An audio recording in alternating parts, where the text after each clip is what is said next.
yang lekin ini na tawang kin long katau na thamat ka khel su hon KCL reverend pastor hong lo la pi tau hung wa ni ti khu ahung wa ngai poi ka ti ta chu pakai ko ma jong na hat sa tam nai na amo hoi na man chai le kagam sung pum pi hui misa bang asal ba thi hui ahung long lo to so tao hen le se na nong la yong chun holam kai ho tam ta nathunil ai lo cross ge pakai het te ho cho holam kai hoi bu chu ya tu ki sa lung kim pi ta po te so ta ben hilama humo zoi pakai mangcha han nang thupi ta ta mangcha han nang haro mang thai ding sim san lo hold and sim ta han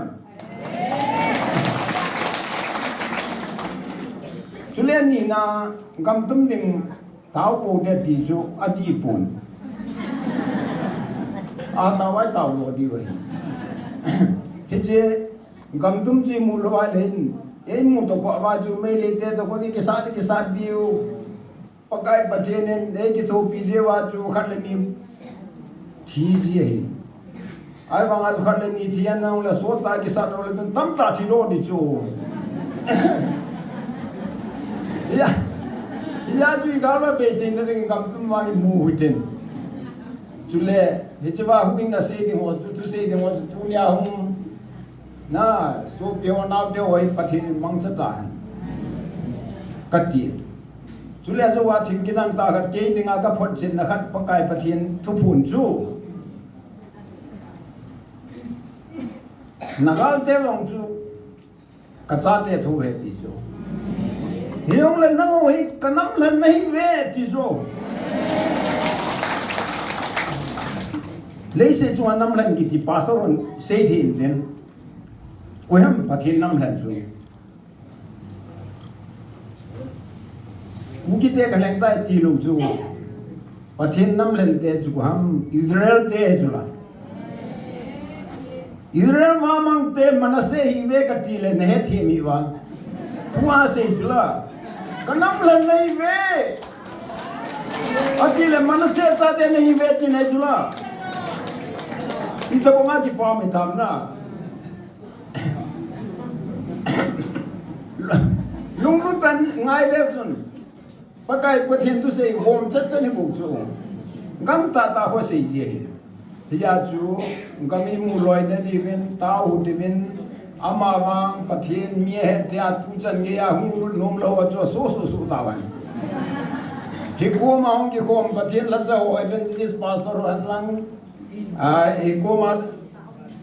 evangelist pa na thang len se ho naw te ho si pakai na manai la hing ta chula phan kha chun manipur pumpia pathin puchung thang se mana manipur pumpi nagaland ya ho ling chula tunia ila na man chai le yalo iti da dam ka ti jo kisit po de ka ti ya chu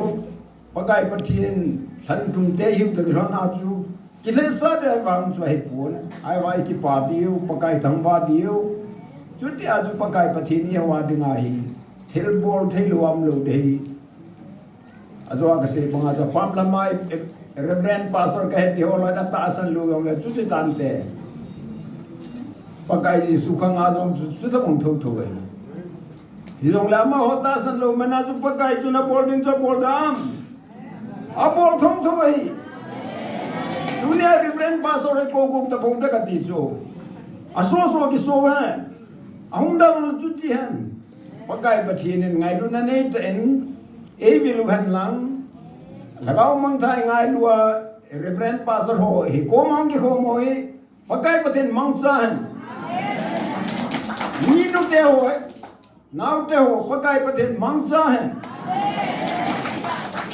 ni kam su wa lagaw mang thai ding ngai lu ding che ho hi chu reverend pastor ho hi lu chu vedang pakai Yesu pan la yong chu numezon peta ki man nong chan kai ba songa se li de tiu chu angai lu no chu pakai Yesu mat de tiu chu Morsida na ita bunga zon peta ki mani sunga seli de heti. Nangeni pina sem sen. Ahile sementilala ngai lunna dimse pathina hina chu mangde ta chu. Semi ventile morsida don ki tho poeta ma puma se tha bu nu chu. Chu pa chu pagan tul jin tauna mangen nala wa chon se ta kapol kha poiti pen pen sak masai akun ka an lam mang chai ta ve ti so hita bong chu ve so dan hol na holam ka hoi ka ti na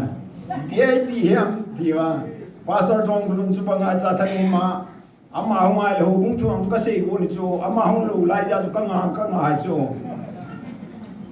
amma long as boy je va ta tha si je zo hin te na ma long hung loi loi han ka ti chu amen e ho chong se wa ngi pa kai han do pa kai tu he te ho mi bang pho hiu zo pa kai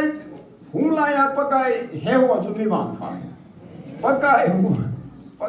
i kho wa zo ngi mi lo ba pa kai gavelo chu mi bang si chu ya twin ne nu ka tem na nom chu tu kal adi lo athu se hong se da tan luhang ta po te ka ti mai dam ji hu te e amo da he lo wai bu ve la lo wai bu le reverend pastor lo ngai thap ta te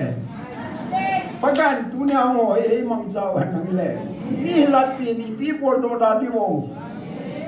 ye chon pakai pathen e ho cheng se zo phate bo han lang pakai lengam chang na dingin imang e mang cha han lo ling tan na ho zong jing zong la thai zong la ti chon taw na de din pakai bo nu te atang bol thei pa chai ni pu ve ti ka tip na ai je ka ki pai